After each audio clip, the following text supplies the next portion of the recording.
Okay, so you can see that now I've got quite a bit done on here. The majority of my transfer is now gone under, and you can see a lot of my marks made on top. I'm going to do one more and show you a couple of tricks. So I'm going to squeeze out a little bit more white paint since I don't have my gesso, and do a couple more highlights on this. I'll have to let those dry, and I'll show you some other tricks if you have paint. If you don't have acrylic paint, you don't have to do this on your project. I'm just throwing options out there on how you can use a copied image to kind of create something of your own. And it's also a good way just to kind of open up your mind if you're having a difficult time trying to think of what to do. Sometimes just doing something makes the world a difference. So let me add a couple more of these little flourishes to this guy right here. Trying to make him look a little older.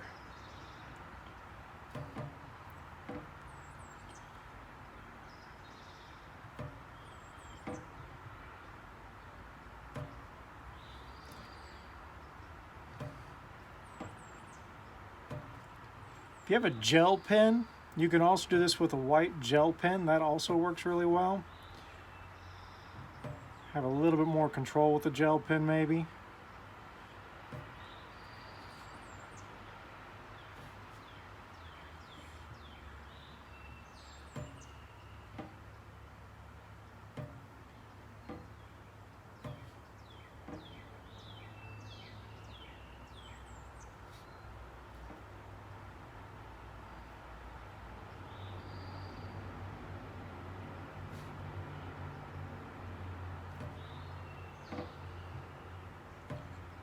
Now what I'm going to show you next after this will really drop the original image back quite a bit and give you a lot more freedom in the image as it being yours and not somebody else's.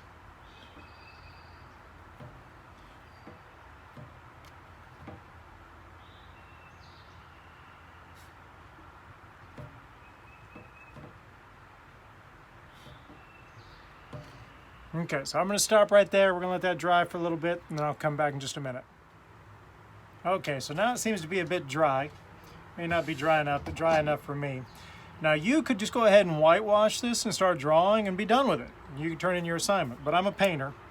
So I'm going to take burnt umber, or you can take really any dark colored acrylic paint, and I'm going to put a wash on it again. But what I want you to pay attention to is what happens to all those highlighted spots I just made.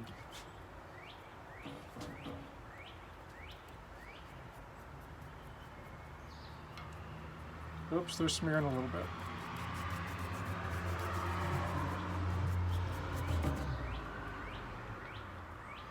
They weren't completely dry, I was impatient. But you can kind of see it right around his eye right here.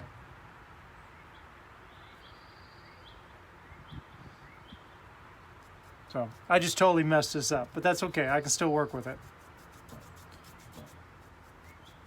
But the idea is, when you look at this cheekbone right here and these little pieces of the eye, those are the things that whenever you put those white highlights and you put a darker color on, then they'll shoot forward. So I'm just gonna go ahead and ignore the fact that I messed up and just turn this into something, because that's what I just do. So what I'm going to do is I'm going to squeeze out a little more white while this is wet. And I'm just going to do what they call wet into wet.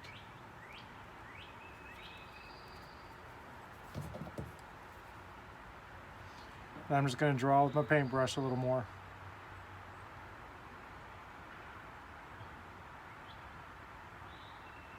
Really all painting is just drawing with color.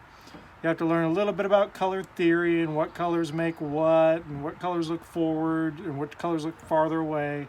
But for the most part, this is all it is. You're just drawing with paint.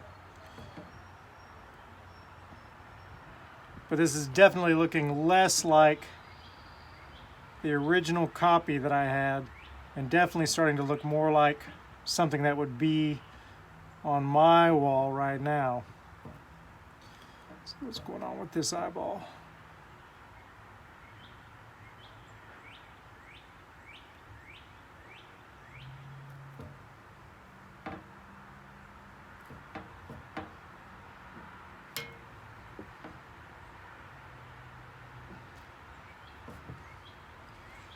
And I won't I'll whitewash this one more time, but I won't film it. But I'll post my final image in Moodle so you can all see where I've kind of taken this.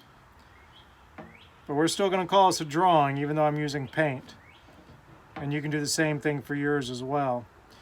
And that's what's interesting is when you start entering shows, they'll say, oh, this is a drawing only for paintings or only for drawings. Well, there's a way you can get around that and put a painting into a drawing show and put a drawing into a painting show. It's just knowing how to use your materials. So I'm going to stop here because you don't really want to watch me fuss with this, but I'm going to fuss with it for a while and I'll post the final later. Good luck. Okay, so I messed it up yesterday, and the great thing about acrylic paint and gesso is it's water-based. So I just used a wet rag and took it all off again and then redid all my little highlights. I did leave some of the brown on here just because I thought it looked cool and because it allows me to show you something else you can do if this is something you want to kind of play around with, which is, since we're working on wood, we can use sandpaper as a drawing tool. And it's really good for making these things look really, really old. And sometimes when something looks really, really old, it looks legitimate because we accept it as something very old, like really ancient artwork that we're like, oh, that's really nice and cool, when it's really not compared by modern standards.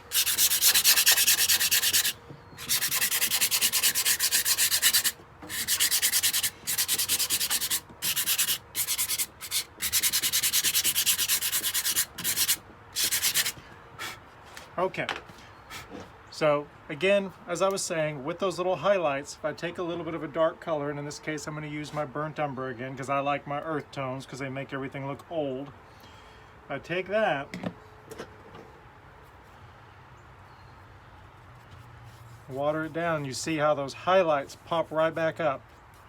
This is what it should look like whenever you don't mess it up. And you can do this with gray or black. Ultramarine blue works really well. Again, I like using colors that make it look old. Need a little more brown than that. And when this dries, I'll go back in and add highlights again and do a little more shading, maybe change it up a little bit. And I'll post the final image and not a video of the final image so you can see where I've taken this. And again, for your assignment, all you have to do is just do the transfer and then draw on the transfer.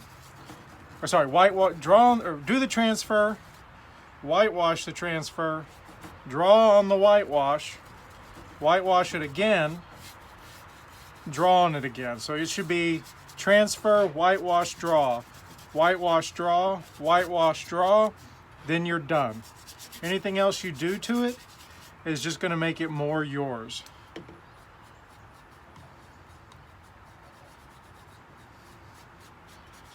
I'm just taking some of the brush strokes out because my brush is kind of old. But for those of you who have taken painting before, something else you can do with this is if you've come in with the white and you put it on really large blobs and then you do this little whitewash, you can come in with the sandpaper on top and it'll take it back to just those little white parts, which is kind of a nice effect. So you can kind of see right here, there's already a lifted area, and right there where it's a little bit wider. So if you had sandpaper and just very lightly hit it, those would pop right back up. But that's it. So let's see what you do with this. I'm pretty excited to see all the results. Good luck. Email me if you have any questions or if you want to show me something in progress.